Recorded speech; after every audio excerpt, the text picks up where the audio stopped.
a conversar ahora con Roxana Barrantes. Ella es investigadora principal del Instituto de Estudios Peruanos. Roxana, ¿cómo estás? Bienvenida al vuelo. Un gusto conversar contigo. Muy buenas tardes, Raúl. Es realmente para mí un gusto estar contigo y con todos tus oyentes y televidentes esta tarde. Ustedes han preparado un estudio muy interesante que tiene que ver con el acceso a Internet en el Perú. Una situación que se suponía superada, es decir, se pensaba que el acceso al Internet en el Perú era masivo y que esta condición se había incluso profundizado con la pandemia. Pero ustedes han identificado bolsones de la población que ni con pandemia han logrado acceder a Internet, que ya se está planteando como un derecho humano. Exactamente. Desde el punto de vista pesimista, con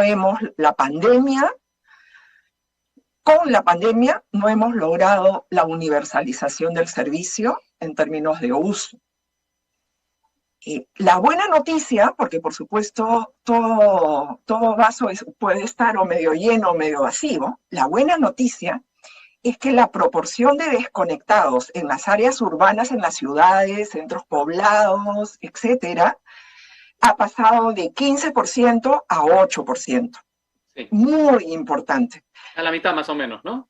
Exacto. Entonces, hoy día, 8 de cada 100 peruanos que viven en áreas urbanas todavía están desconectados de Internet. Uh-huh. Ustedes han creado una categoría, de hecho, empleando esa palabra, que es los desconectados. Una categoría que tiene unas características muy específicas, ¿no? Vamos a revisar algunas de ellas, si te parece. Por ejemplo, en términos de edad, ¿cómo son los desconectados? Es bien interesante porque nosotros para Perú pudimos hacer una encuesta en agosto del 2020, casi iniciada la pandemia, y en abril del 2022. Entonces, casi 20 meses en los que vivimos lo que vivimos. Entonces, en términos de edad, lo que se espera y lo que muestran las cifras en prácticamente todos los países es que cuanto más joven eres, mayor proporción de esos jóvenes están conectados, y a medida que vas pasando a adulto mayor, menor proporción. Y eso es lo que observamos muy claramente en el 2020. Pero en el 2022, la gran noticia es que la proporción de adultos mayores conectados es similar a la proporción de adultos. Uh-huh. Con lo cual, ahora la categoría es jóvenes hasta 25 y de 25 en adelante. Y esto es un reto, porque te muestra qué ha pasado con estos adultos, ¿no? Que no aumentaron la proporción de conectados. Uh-huh. Ahora, va, digamos, cerrándose ese prejuicio que dice que las personas mayores pues no se interesan en conectarse, que le tienen miedo a las computadoras, que digamos, eso está corrigiéndose felizmente, eso es lo que parece decir la encuesta. Exactamente, y eso es bien importante para lo que es la integración familiar. Muchas veces... Sí, es que además hay un tema ahí que me parece importantísimo, Roxana, que disculpa que te interrumpa, que es que hay muchos trámites que ahora solo se pueden hacer por internet. Exacto, y eso es un tema.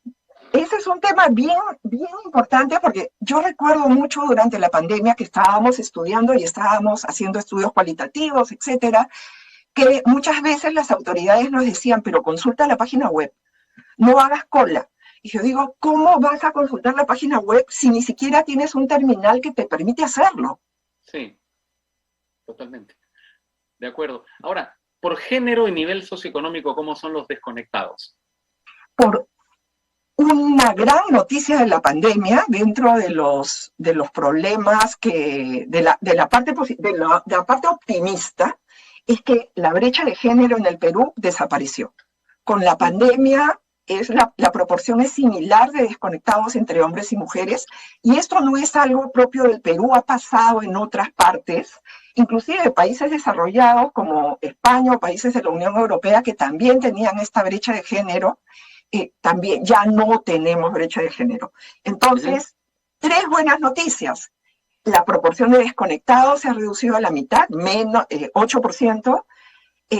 La brecha de edad es los jóvenes y 25 y más, y entre hombres y mujeres ya no tenemos esa brecha de género. tú nos dices qué pasa a nivel socioeconómico.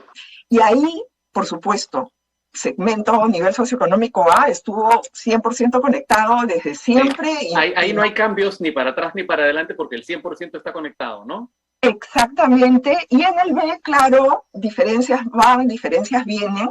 Lo que sí destaca de manera significativa es cómo ha aumentado el número de conectados, la proporción de conectados en el estrato socioeconómico D. Precisamente donde tenemos estos umbrales donde no sabes si estás, o sea, puedes mantenerte por el día o no puedes mantenerte por el día, ¿no? También tenemos mejoras en el nivel socioeconómico E, el más pobre, pero no tan significativas como en el nivel D. Eso es un dato también bien importante que nos muestran estos datos. Otros digamos, aspectos que han analizado es el nivel educativo y la ocupación. ¿Cómo han variado estos dos aspectos? Acá es bien interesante a nivel de educación, ¿no? Porque sí es cierto que entre los desconectados predominan personas con niveles educativos que no han culminado secundaria, y ese ha sido el corte que hemos tomado. Entonces, sí hay una gran asociación entre desconexión y un nivel de no haber completado los años requeridos de escolaridad. Ese es un tema. Y el otro tema, que es bien importante y también lo hemos estado estudiando en otras investigaciones anteriores, es el tipo de ocupación, ¿no? Cuanto más puede ser calificado como un informal, vendedor de caramelos, un trabajador familiar no remunerado, más desconectado estás. Entonces, hay un tema que tenemos que ver como país, porque lo que es la informalidad no va solo a todo lo que significa contacto con el Estado, claro, sino tu capacidad de conectarte con tus redes. Exactamente. Qué interesante estas conclusiones. Yo creo que nos permiten, digamos, considerar la importancia real de Internet, ¿no? Digamos, de qué manera democratiza una sociedad, formaliza una sociedad, nos integra, ¿no? Ustedes han preparado, además de este informe, otro muy interesante que tiene que ver con el uso de las tecnologías de la información y el conocimiento, las famosas TIC, en la población LGTBI más de Perú y Colombia durante la pandemia. Cuéntanos cómo se ha realizado esta investigación y qué resultados ha arrojado.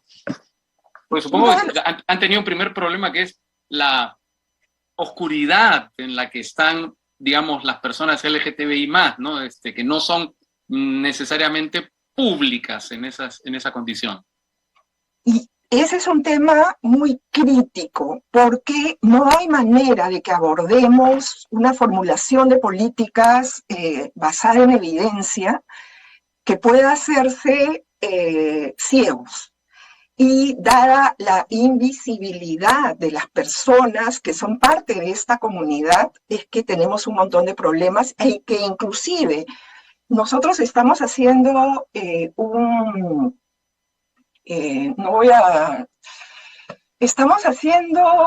nos estamos atreviendo a mostrar datos que hemos recogido con un método nuevo, que es recoger información a través de Facebook y de las herramientas que Facebook te ofrece.